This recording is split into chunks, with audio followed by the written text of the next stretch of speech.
Whether hypnotizing young adults, corporate events, or virtual audiences, the verbal induction is by far the easiest and most universally versatile induction you can utilize.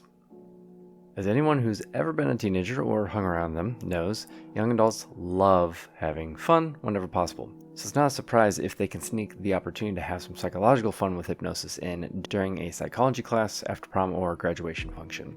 They will, if they're brave enough. Using your voice in general as an entertainer is a must. Therefore, it's no surprise that calling for a teen group's attention, let alone guiding it as a hypnotist, goes hand in hand. They want the fun experience to remember their milestone by and discuss with family and friends afterwards, so they're going to follow your verbal guidance. In the show, for example, I grouped several hypnotized volunteers together and redirected them to sit in their tiny group a short bit away from their peers. This helped me separate them away from their potential distractors. And given they all complied and sat in the same spot next to each other, my next responsibility was telling them how to sit for safety before giving the classic verbal command to drift off into La La Land. Lean back, chill, close your eyes, sleep, relax. Close your eyes, sleep, relax. All the way down, deeper and deeper and deeper and deeper. Dope, right? He's like, nods head. Corporate events can be rough to manage as an entertainer, especially as a hypnotist. Several, if not many, guests want to see their coworkers hypnotized, if not get hypnotized themselves. For many corporate events, the hypnotist is a surprise, so when you show up, there's a higher likelihood guests immediately try avoiding you because they think, feel, or believe that you're going to try exposing their darkest secrets and or make them look stupid in front of their peers. A smaller percentage of them will even try heckling you at some point. The good news is you'll have at least a percentage of those wanting to genuinely take part. So using your voice to provide verbal instructions will be your secret weapon because you'll immediately see 1, who does what they're told right away, 2, who takes their time or doesn't follow instructions at all, and or 3, how long it takes for certain volunteers to reach a deep state of relaxation as you speak based on their body language compared to the body language of their peers. Even something as simple as staring at a light or exit sign before proceeding to guide them into trance can tell you a lot. So remember, your reviewing body language and reactions, or lack thereof, is just as important as your verbal guidance. Close your eyes and allow your chin, as you take a slow deep breath in now through the nose, deep breath in, deep as you can. And as you exhale now, allow your chin to go toward your chest. Just allow your head to droop all the way forward.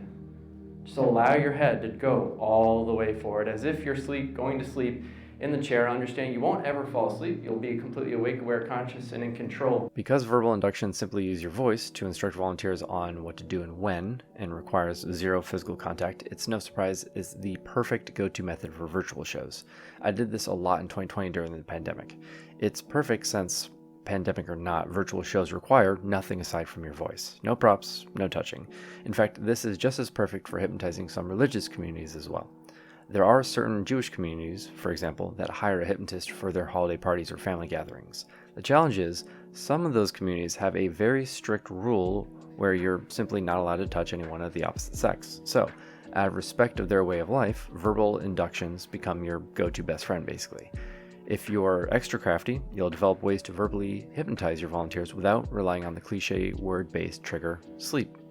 The more crafty and creative you can get in your virtual shows or general verbal inductions, the more creative your live and in-person shows will likely appear. Another slow, deep, concentrated, focused breath into the nose. Deep in. Filling your lungs with air, feel your chest expand, hold it. Very slowly exhale through the mouth. All the way out. One last slow, deep breath in, as deep as you can, as big as you can. Hold it. Breathe in a little bit more. Hold it. Very slowly exhale as you allow your eyes to close now. Allow yourself to relax in place. And focus on that breathing technique as you listen to the sound of my voice and the words I speak. Out of curiosity, which of these 3 verbal variations would you most likely use and why? Welcome to any new viewers who may have stumbled upon us. If you're new to hypnosis, you can download our free ebook in the description that covers all the basics you need to safely hypnotize others within 24 hours. There you'll also find our basic hypnosis training center if you're a growing hobbyist looking to jump into various forms of hypnosis for recreational purposes. Likewise, for those looking to go pro as a certified hypnotist in the next 6 months, HypnoKick University is open for enrollment. Regardless of how you found us or your path with hypnosis, thank you for tuning in, and see you in our next free hypnosis lesson.